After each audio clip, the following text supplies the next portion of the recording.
Ayan guys, dahil signal number 1 nga dito sa Pangasinan ay wala na silang pasok ngayong hapon yung mga estudyante. So tingnan natin guys yung panahon ngayon dito sa Pangasinan guys. Tingnan natin kung ano pa yung panahon dito. So tara na sa labas.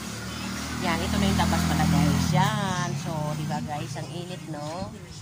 Pero signal number 1 na po dito. Yan. Ang init po talaga ng panahon guys. Yan. Ang init po dito guys sa Pangasinan. Yan.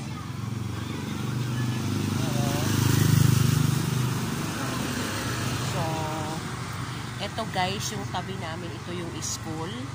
Yan. So, ito guys, yung school. Yan. So, wala na silang pasok ngayong hapon kasi signal number 1 na nga po dito. So, tignan natin guys kung may mga bata. Kung may natira mang mga bata guys, yun pa yung mga hindi pa nasusundo ng kanilang mga magulang. Kasi maghapon po yung kanila pong pasok.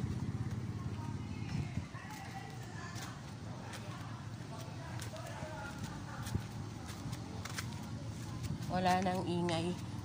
Wala nang ingay ng mga estudyante guys. Ano na lang yung ingay na lang ng mga teachers. So, slow down. Slow down.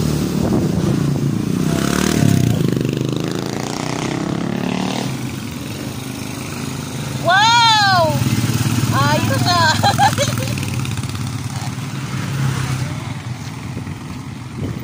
Ayun, diba guys? So, diba guys, walang papasok.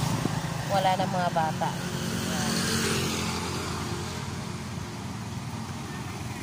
Maaraw pa ngayon guys dito sa Pangasinan. Yan.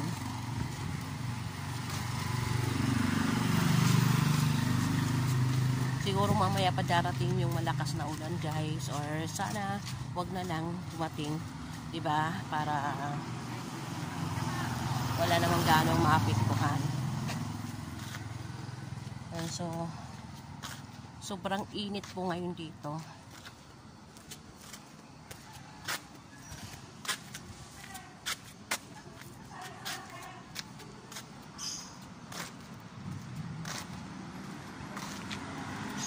Yun, so yun na nga guys, 'di ba? Nakita naman natin na wala talaga ng mga estudyante na, 'di ba? Dapat na marami pa sana dahil maghapon silang may pasok dito.